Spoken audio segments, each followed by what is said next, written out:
My uncle used to farms are down on the river, and you could see where the salt had killed things right on in, and it's probably getting worse, as they're saying. I don't know if the sea level's rising or the ground's going down. I don't know which one it is, but things aren't looking real good.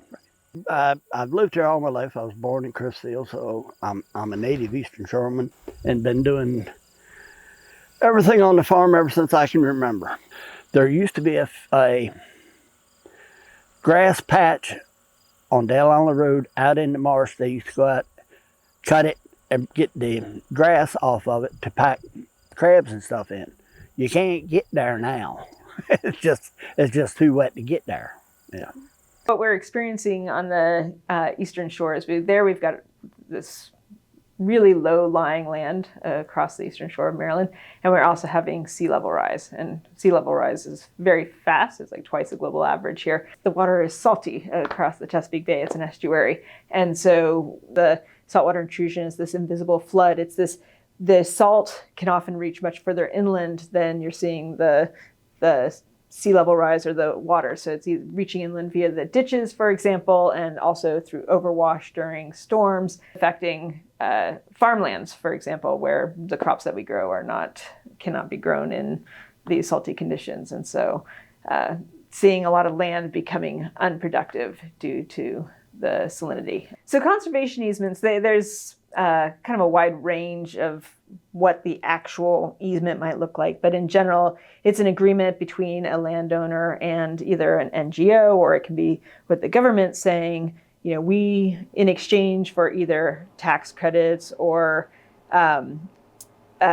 payments, we agree to maintain these sets of conditions on our land. So usually it's avoiding development. So we aren't going to put, in many cases you'll hear, we're not going to put houses on the land, or we're going to restore it for conservation or maintain it in a natural landscape. We also have agricultural easements where we'll maintain it in farmland. There's more than one factor for me involved in. Part of it's the conservation portion of it to preserve some of the land, per se.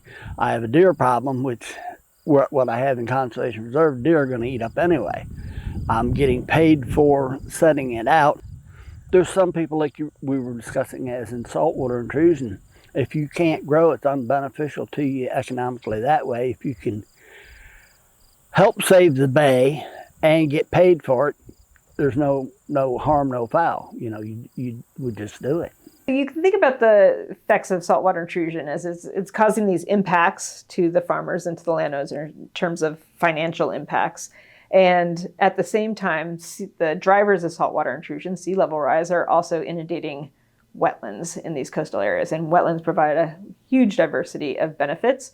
And we need to, in order to maintain wetlands on the landscape as sea levels are rising, there needs to be room for those to migrate inland. And so one of the benefits of easements in these coastal areas is that it is possible to protect some of these paths for wetland migration as sea level is rising. There aren't a lot of tools in terms of stopping saltwater intrusion. And so this is an important tool in the toolbox, and the fact that it's longer term actually provides a lot of stability potentially for farmers. You do what you can. Everybody needs to play a portion into it. I mean, we can't say that you're responsible for it or I'm responsible for it, because we all play a part.